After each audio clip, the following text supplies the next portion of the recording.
Agora nós vamos aqui na página 8 da apostila de geografia, tá? Então, atividades. No Brasil, o censo demográfico é realizado a cada 10 anos, fornecendo diversas informações a respeito da população brasileira, como a população absoluta de cada unidade da federação. Analise os dados da tabela e depois responda as questões. Então, população do estado de São Paulo de 1970 a 2010. Ano do censo demográfico. Então, ó, 1970, 1980, 1991, 2000 e 2010. Então, foi de 10 em 10 anos. Esta daqui, ó, é o número de habitantes. Então, 17.958.693 habitantes em 1970. 1980, 25.375.199 habitantes. Em 1991, 31.546.473 habitantes.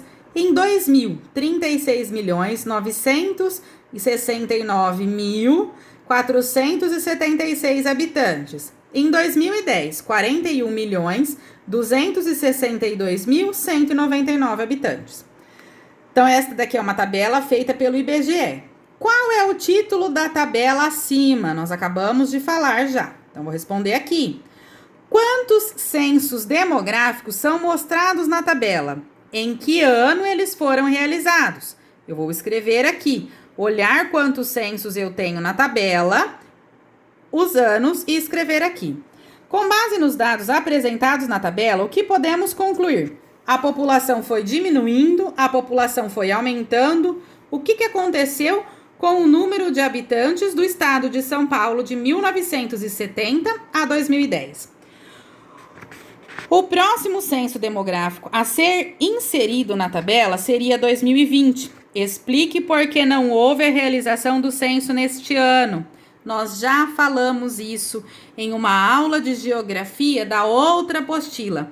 O que aconteceu no ano de 2020 que não pôde fazer o censo? Então, vocês vão escrever aqui a resposta, tá bom? Agora, vamos para a página seguinte, ó. Nós temos aqui, sobre o censo demográfico, assinale a alternativa verdadeira. O IBGE é uma entidade da administração pública federal responsável pela realização do censo demográfico, que geralmente é feito a cada 5 anos. Verdadeira ou falsa? Se for falsa, eu não assinalo. Verdadeira, eu assinalo. Os dados levantados pelo censo demográfico possibilitam saber quantos são os brasileiros, como são e onde vivem? Nós já falamos isso a respeito do IBGE na outra apostila e na aula passada. Então, qualquer coisa, voltem à página para dar uma olhadinha. O trabalho dos recenseadores é essencial para a realização do censo demográfico, pois eles são responsáveis pela coleta de informações em todo o domicílio brasileiro, tanto no espaço rural quanto no espaço urbano. Quem são os responsáveis por fazer essa pesquisa? São os recenseadores? Eles são essenciais? Se verdadeiro, eu assinalo. Se falso, não. Na de baixo, reescreva a alternativa que você não assinalou na atividade anterior, tornando-a verdadeira. Então, você não assinalou esta alternativa por algum motivo. Eu vou escrever ela embaixo, tornando ela verdadeira.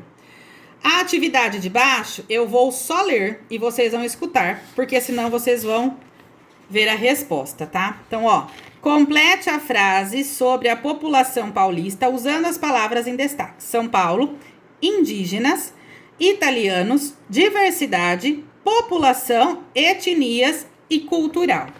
Então, tá escrito assim, ó. Eu vou completar com uma dessas palavras. Paulista apresenta grande, completo com outra palavra, cultural.